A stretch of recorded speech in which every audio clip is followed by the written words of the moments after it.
چند بچوں کی طرف سے ایک تحریک اٹھی کہ جی امتحان کینسل کر دیے جائیں اور ہمیں سب کو برابر نمبر دے کے پاس کیے جائے. اب وہ ممکن نہیں تھا. کیا کوئی مندر گردوارہ گرانے سے پاکستان کے تاریخ میں سے وہ حصہ مائنس ہو جائے گا؟ سیاست نہ کریں تعلیم کے مسئلے پہ.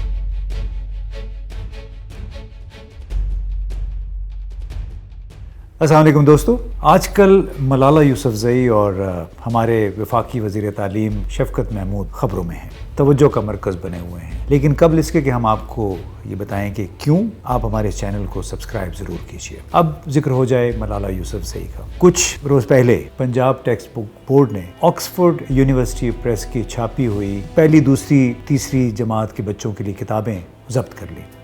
الزام کیا تھا کہ اس میں ملالہ یوسفزئی کی تصویر چھپ گئی ہے، ان کی زندگی کے بارے میں کچھ باتیں ہوں گی. یہ معاملہ پارلیمان تک بھی پہنچا ہے. اور ہماری خواتین کو یہ میسج کیا میسج دیا جا رہا ہے کہ آپ انتہا پسندی سے نہ لڑیں، کہ آپ اپنی پروگریسو سوچ کو اپنے پاس رکھیں، کہ آپ پبلک فگر نہ بنیں، کہ آپ کسی لیڈرشپ کے رول میں اپنے آپ کو نہ دیکھیں. اور جو رول ماڈل، جو ہیروز ہماری دنیا سر آتی ہے، ایوارڈز دے رہے ہیں سب کو. محترمہ شہید کے نام پہ چیئر ابھی ہارورڈ میں اسٹیبلش ہوئی ہے، وہ کوئی پیپلز پارٹی نے نہیں فنڈنگ کی ہے. لیکن آپ اس سے یہ نہیں کہہ سکتے کہ یہ میرے لیے پوائنٹ آف پبلک امپورٹنس نہیں ہے کہ کوئی لڑکی جان دے اپنی آواز اٹھانے کے لیے، آزادی اظہار کے لیے، انتہا پسندی کے خلاف کھڑی ہے. ساری دنیا اسے ایوارڈ دے رہی ہے اور پاکستان کا ٹیکسٹ بک بورڈ کہہ رہا ہے کہ ہم اس کو ہیرو نہیں سمجھتے. اور پھر آپ کے وزیر کہتے ہیں ہاں جی بڑی فیڈرل وزیر کہ جی بڑے افسوس کی بات ہے. افسوس کیوں کر رہے ہیں؟ ایکشن لیں. جہاں تک کتاب کا تعلق تھا، پنجاب حکومت نے یہ کہا کہ چونکہ آکسفورڈ یونیورسٹی پریس نے اس کتاب کے چھاپنے سے پہلے عدم اعتراض کا سرٹیفکیٹ یعنی نو آبجیکشن سرٹیفکیٹ نہیں حاصل کیا تھا، اور یہ کہ 20 دسمبر 2020 کو ان کو ایک یاد دہانی کا نوٹس بھی بھیجا گیا آکسفورڈ پریس کو، لیکن اس کے باوجود ایکشن نہیں ہوا، یعنی انہوں نے NOC حاصل نہیں کیا،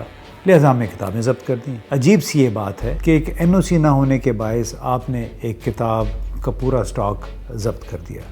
سوچنے کی بات ہے کہ بھئی ملالہ یوسفزئی کون ہے؟ وہ ایک پاکستانی ہے، ایک بچی تھی، اس کو گولی لگی، اور آپ آج بھی دیکھتے ہیں کہ اس کے چہرے پہ جو جبڑا ہے وہ بڑا متاثر ہوا جو گولیاں اس کو لگی تھیں. بعد میں اس کو نوبل انعام بھی ملا، اور اس کی پہچان آج بھی پاکستان ہی ہے. بھلے وہ جن حالات میں وہ زخمی ہوئی تھی اسے قطع نظر پاکستان کی پہچان ہے ملالہ یوسفزئی.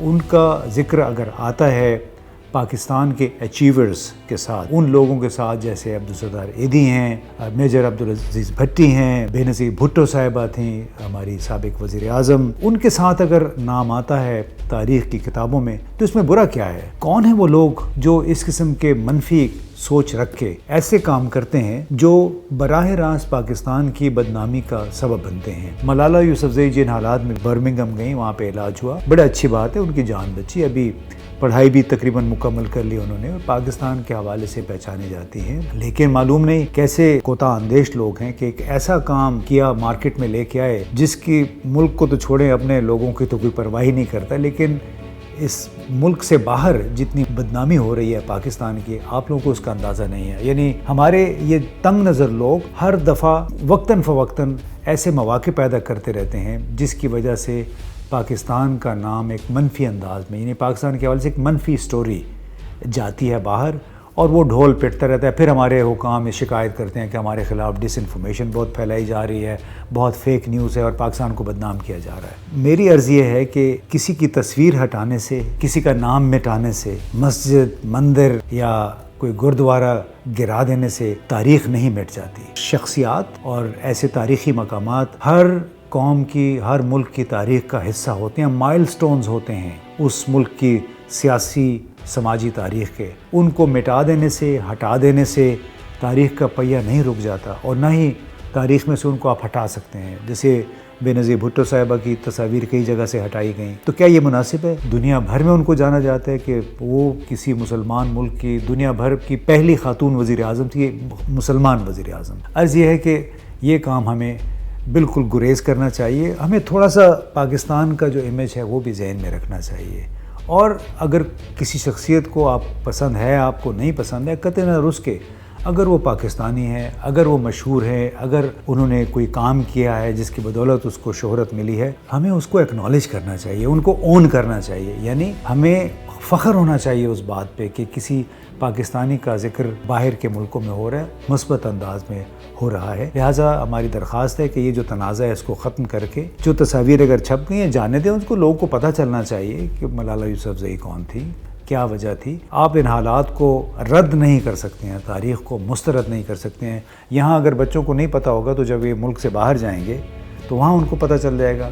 اور بالکل یہ میرے ساتھ بھی ہوا تھا کہ مجھے پاکستان کی تاریخ کے کئی گوشے معلوم نہیں تھے، لیکن جب میں جرمنی گیا اپنی پہلی نوکری کے لیے جرمن ریڈیو کے ساتھ، ڈوچے ویلے کے ساتھ، وہاں پہ جا کے میں نے مختلف تاریخ کے اوراق پلٹے تو پھر مجھے معلوم ہوا کہ پاکستان تاریخ کے کن کن مراحل سے گزرا ہے. وہ مراحل جن کا ہماری کتابوں میں ذکر نہیں تھا. ہماری کتابوں میں تو نسیم حجازی نے محمود غزنوی اور قطب الدین ایبک اور ہمارے مغل شہنشاہ ان کا ذکر ہوتا تھا، لیکن اس کے نتائج کیا تھے ہمارے معاشرے کے لیے وہ میں نے باہر جا کے پڑھے. اور یہی وجہ ہے کہ ضروری ہے کہ کوئی بھی کسی بھی چیز کو سسپینڈ کرنے سے، معطل کرنے سے یا بند کر دینے سے آپ کے مسائل حل نہیں ہوتے، تاریخ نہیں مٹتی.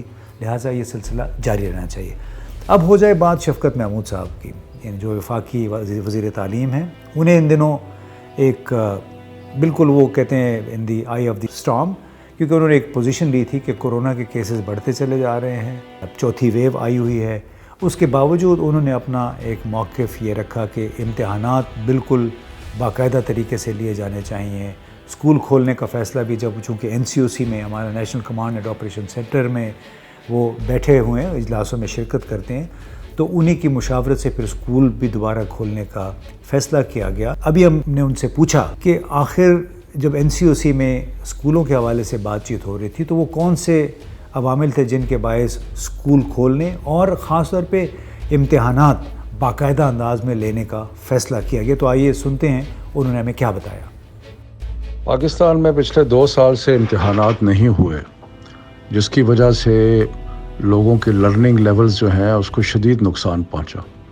پچھلے سال بھی لوگوں کو بچوں کو پاس کر دیا تھا امتحان کے بغیر، اور اس کے بعد بین الصوبائی وزرائے تعلیم کی جو میٹنگ ہے جس میں سارے پاکستان کے وزرائے تعلیم شامل ہیں مختلف پارٹیوں سے، انہوں نے یہ فیصلہ کیا کہ امتحانات ناگزیر ہیں، ضروری ہیں.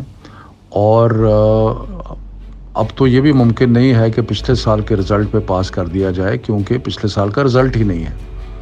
تو اس پہ چند بچوں کی طرف سے ایک تحریک اٹھی کہ جی امتحان کینسل کر دیے جائیں اور ہمیں سب کو برابر نمبر دے کے پاس کیے جائے. وہ ممکن نہیں تھا، لیکن یہ ضرور کیا کہ کیونکہ کورس ورک مکمل نہیں ہوا تھا، اس لیے جو سلیبس تھا وہ ریڈیوس کر دیا گیا تقریباً 40% کی حد تک، کچھ تھوڑا آگے پیچھے مختلف جگہ پہ ہوا.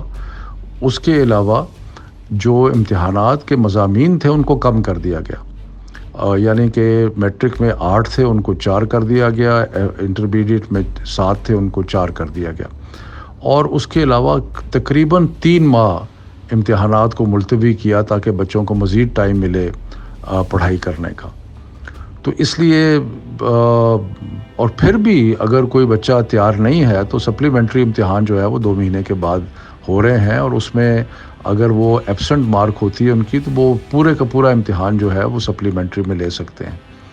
تو اس لیے یہ کہنا کہ جی امتحان نہ لیے جائیں یا مزید ملتوی کیے جائیں، یہ تو ایک سیاست ہے جو سیاست کچھ لوگ کر رہے ہیں اور بچوں پہ سیاست کر رہے ہیں. امتحانات ہی واحد طریقہ ہے کسی کی ایبلٹی جج کرنے کا، اور خاص طور پہ 12ویں کی جماعت اور 10ویں دونوں امپورٹنٹ ہے، لیکن خاص طور پہ 12ویں کیونکہ بچوں نے پروفیشنل کالجز میں جانا ہوتا ہے. شکریہ شفقت محمود صاحب.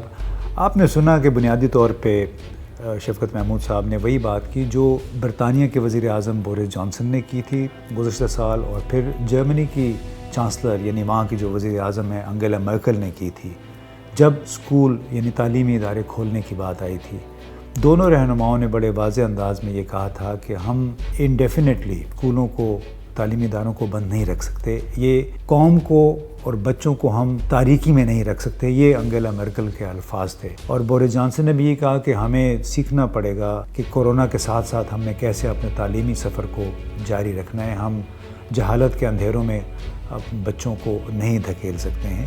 تو لہٰذا ہمارے رہنماؤں کو بھی، تمام رہنماؤں کو بھی سوچنا چاہیے کہ جو باتیں اگر برطانیہ اور جرمنی جو کہ اتنے پڑھے لکھے معاشرے ہیں، وہاں کے اگر وزیر اعظم، وہاں کے رہنما تعلیم کے حق میں اتنا بڑا خطرہ مول لے رہے ہیں، تو پھر یہ شفقت محمود صاحب پہ اور NCOC کے جو فیصلے ہیں اس پہ تنقید کرنے کا میں سمجھتا ہوں کوئی جواز نہیں ہے۔ ہمارے ہاں تو بہت بڑا خسارہ ہے تعلیم کا، تعلیمی نظام اتنا خراب ہو چکا ہے، کاپی پیسٹ کلچر، یعنی آپ لوگ نقل کے ذریعے پاس ہونے کے لیے جو طریقے اختیار کرتے ہیں وہ اتنا عام ہو چکا ہے کہ اس کی وجہ سے تعلیم کا معیار بہت گر گیا ہے۔ لہٰذا ہماری اپیل ہوگی تمام پاکستانیوں سے، بھلے کسی بھی سیاسی جماعت کے ساتھ ان کا تعلق ہو، کہ تعلیم چونکہ ہر قوم کا مستقبل ہے، اس مستقبل کو آپ چند نالائق اور سیاست زدہ بچوں اور سیاسی ورکرز کی ضد یا ان کے مفاد کی نظر نہ کریں، حوصلہ شکنی کریں ان لوگوں کی جو کہ تعلیمی اداروں میں واپس نہیں جانا چاہتے، جو آن لائن امتحانات پہ اصرار کر رہے ہیں۔ یہ کسی بھی طریقے سے اس قوم کے مفاد میں نہیں ہے۔ ہم سب کو تعلیم کے لیے اکٹھا ہو کے، تھوڑا بہت رسک ضرور ہے اس میں کہ جس کے ذریعے ٹرانسمیشن کورونا کی زیادہ ہو سکتی ہے۔ خیبر پختونخوا کے وزیر تعلیم شاہرام ترکی نے ابھی اعلان کیا ہے کہ کیسز زیادہ ہو گئے تو تعلیمی ادارے دوبارہ بند کر دیے جائیں گے۔ یہ بھی ایک افسوسناک بات ہے کہ لوگ گھروں میں بیٹھ کے تعلیم ویسی نہیں حاصل کر سکتے جو کہ وہاں کسی بلڈنگ میں، اسکول کی بلڈنگ میں، کالج کی عمارت میں بیٹھ کے حاصل کر سکتے ہیں۔ درخواست ہے تمام پاکستانیوں سے کہ خدا را تھوڑا سا رسک لے۔ حکومت کورونا کو مینیج کرنے کی کوشش کر رہی ہے اور آپ کا فرض ہے اپنے بچوں کو اسکول بھیجنا، کالج بھیجنا، یونیورسٹی بھیجنا اور باقاعدہ امتحان دینا۔ اس کے بغیر ہمارا کوئی مستقبل نہیں ہے۔ قوم کو جہالت کے اندھیروں میں نہ دھکیلیے، خدا را پلیز۔